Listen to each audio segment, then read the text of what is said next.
শেখ মুজিবুর রহমান 1971 সালে শেখ মুজিবুর রহমানকেও ঠিক এভাবে ফাঁসির সাজা শোনানো হয়েছিল। ইয়াহিয়া খান তারপরে আর নিজের পাকিস্তানটাকে এক রাখতে পারেনি। 1971 সালে শেখ মুজিবুর রহমানকে এই ফাঁসির সাজা শোনানোর পরে পাকিস্তানের ভূগোল, পাকিস্তানের ইতিহাস সমস্ত কিছু বদলে যায়। আমি তো চিন্তা করছি 2025 সালে শেখ মুজিবুর রহমানের কন্যা শেখ হাসিনাকে ফাঁসির সাজা শোনানোর পর না আবার বাংলাদেশের ভূগোল, বাংলাদেশের ইতিহাস আবার নতুন করে লিখতে হয়, আবার নতুন করে ম্যাপ তৈরি করতে হয়, নতুন করে ইতিহাসের চ্যাপ্টার যুক্ত করতে হয়। এটা আসলে চক্রের মতন ঘোরে। 1971 থেকে 1925 শেখ মুজিবুর রহমানের পর আজ শেখ হাসিনা।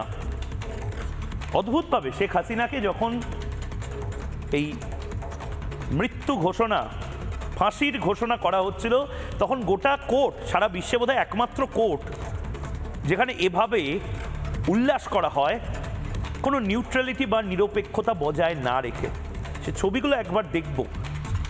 প্রথমে দেখব শেখ হাসিনার যে হিয়ারিং, সেই হিয়ারিংটা হলো। সেই হিয়ারিংটা কোথায় হলো? একটা ইন্টারন্যাশনাল ট্রাইব্যুনাল বলে করে একটা ট্রাইব্যুনাল গঠন করা হয়েছে, যেটাও অবৈধ। এই ট্রাইব্যুনাল এভাবে গঠন করা যায় না। আর এই ট্রাইব্যুনালের যে সাজা ঘোষণা করা হয়েছে সেটা অনেকটা ধনেপাতার ক্যাশমেমোর মতো। ধনেপাতার ক্যাশমেমো কোনোদিন পেয়েছেন? পাননি তো? সেই ধনেপাতার ক্যাশমেমোর মতন, ফোকলা বাঘের কামড়ের মতন, ফোকলা সাপের কামড়ের মতন। ফোকলা সাপের কোনোদিন ছোবল খেয়েছেন? যে সাপের বিষ নেই, শিং নেই, দাঁত নেই, সে সাপের ছোবল কার্যকরী হয় না তো? সোনার কখনো পাথর বাটি হয় শুনেছেন? সোনার কখনো পাথর বাটি হয় শুনেছেন? শোনেননি তো?